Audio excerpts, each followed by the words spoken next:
ہمارے ہاں بڑے بڑے سمجھدار لوگ نفسیاتی ہو جاتے ہیں، بڑی بڑی سمجھدار خواتین نفسیاتی ہو جاتی ہیں۔ میری ساس باتیں کرتی ہے، میری نند باتیں کرتی ہے، مجھے فلانا باتیں کرتا ہے، مجھے فلانا۔ بھائی باتیں، جس کے منہ میں زبان ہے اس نے بات تو کرنی ہے۔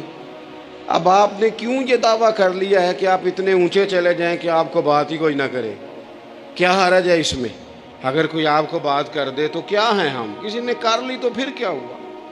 اس کا اتنا اثر قبول کرنا کہ ساری رات سونا ہی نہ، پریشان ہو جانا۔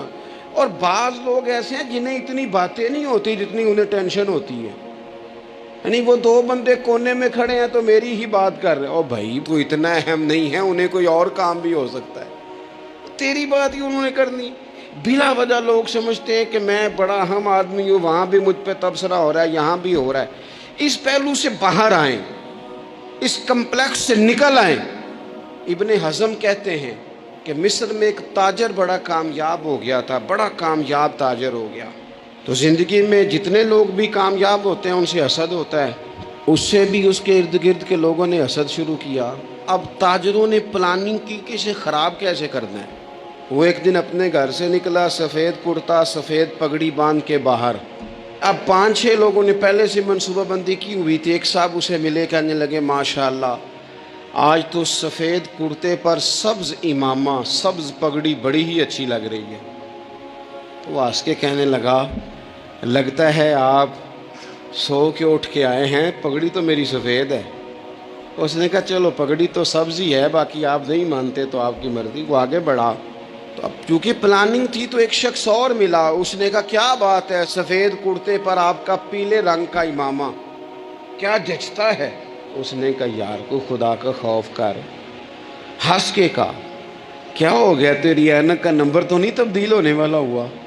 اور بھائی میں نے تو سفید کرتا اور سفید ہی امامہ باندھا ہے۔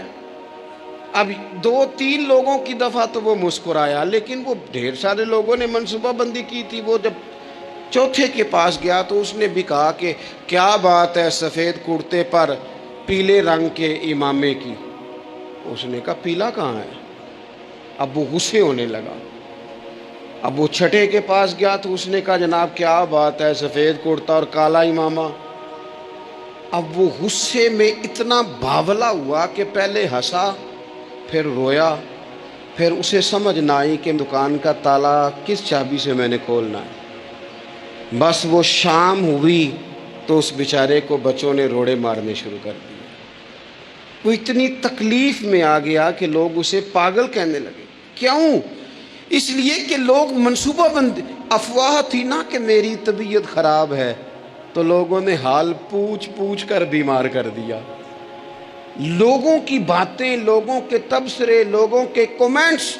بولے امام شافعی، امام شافعی فرمانے لگے لوگوں کی باتیں پتھروں کی طرح ہوتی ہیں، یہ روڑوں کی طرح ہوتی ہیں، اگر انہیں کمر کے اوپر رکھ لو گے نا تو یہ تمہاری کمر توڑ دیں گی، اور اگر تم ان کو اپنے پیروں کے نیچے رکھ لو گے تو تمہارا قد اونچا ہو جائے گا۔ بس دنیا میں وہ لوگ پریشان ہوتے ہیں جو لوگوں کی باتوں کو کندھوں پر سوار کر لیتے ہیں، جو پیروں کے نیچے رکھے، جو پاؤں کے نیچے رکھے ان کا قد۔ وہ پرانے زمانے میں نا عارف رومی رحمۃ اللہ علیہ فرماتے ہیں کہ ایک بیل گائے گر گئی تھی کنویں کے اندر، تو اب وہ لوگ اس کو نکال تو نہیں سکتے تھے، تو انہوں نے اس طرح کیا کہ مٹی ڈالنی شروع کر دی کہ اب بدبو آئے گی، پریشانی ہوگی، تو اس کو بند کر دیتے ہیں اندر ہی کنویں کو، کنواں نئی جگہ پہ کھود لیتے ہیں۔ انہوں نے جب اس کے اندر مٹی ڈالی نا تو وہ گائیں جو تھی وہ مٹی جھاڑ کے تو مٹی کے اوپر آ گئی، انہوں نے پھر مٹی ڈالی تو وہ تھوڑی اور اوپر آ گئی، اور مٹی ڈالی تو اور وہ مٹی ڈالتے گئے اور گائیں وہاں سے کنویں سے باہر آ گئی۔ لوگوں نے دفن کرنا چاہا، وہ باہر نکل آئی۔ او میرے بھائی، لوگ بھی اپنی باتوں میں دفن کرنا چاہتے ہیں، لیکن یاد رکھنا جو چمکنے والے تھے وہ چمکتے ہی رہے، جن کو اللہ نے عزت دی تھی ان کی گھٹائی کوئی نہیں سکا۔ اتنی لمبی زبانیں کھول کے لوگوں نے صحابہ کے بارے میں باتیں کی، لیکن سورج چمک رہا ہے صدیق اکبر کی شان کا، عظمتیں دمک رہی ہیں فاروق اعظم کی، عروج ہے جناب فاروق اعظم کو، نگر نگر گلی گلی دنیا علی علی کرتی چلی جا رہی ہے۔